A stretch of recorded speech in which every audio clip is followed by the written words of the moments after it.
I'm Tim Flynn, and I'm the owner of Winters Plumbing and Heating in Cambridge, Massachusetts. Winters Company offers plumbing, heating, cooling. If you need service today, we're the business to call. My website is wintershomeservices.com. I'll be talking to you today about plumbing. How do you know if you have a leak in your toilet? There's a couple of ways you can figure that out. Number one, you might need some food coloring or a dye tablet, which I'm about to show you. It's really difficult to see a leak on white china, especially with water. I mean, if you wanted to see this bowl with a little bit of water in it, a running toilet could literally cost you hundreds and hundreds of dollars if left unattended. If you hear a toilet filling in the middle of the night, that's not a good thing.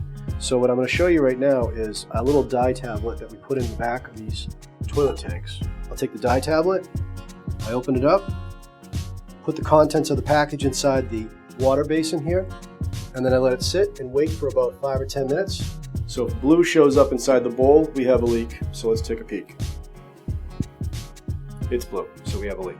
All right, so we have a leak in the toilet from the tank to the bowl, and usually the situation is a flapper. So the first thing you want to do is take that flapper that you have in your toilet with you. There are a bunch of them to get, because if you didn't take the one with you, it's going to be very difficult for you to match up to what you really have. And the toilet that we're working on, this is a genuine part from that manufacturer, and you can see it has this yellow float on it. This float actually helps keep this flapper up while the water's passing underneath it, and then it lets it fall back down as well. This is our replacement part for our flapper that's leaking inside this bowl, inside this tank. So what I'm going to do is take out the old part, and basically how it comes out is you'll see that it snaps in on either side. So you have to use some firm pressure and pull up, but you don't want to use too much. It is plastic. You want to be careful that you don't snap it, twist it. You want to be able to lift it straight up. I'm going to disconnect the chain. You can see this chain is quite long, and you don't want to have this much chain. Once you make the adjustment, you want to be able to clip off or break these links. We have our new piece ready to go in, and it goes in the same way that it came out. And you want to be able to reach in.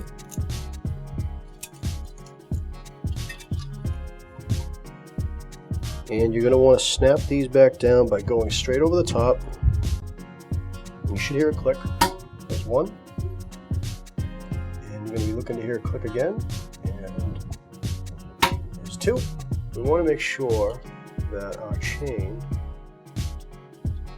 has enough links and not too much. And this is kind of a trial and error thing. So we want to put that on there.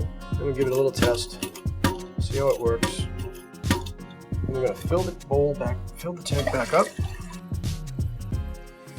Okay, I'm happy with the way it works. Okay, so you just fix the flapper in your toilet.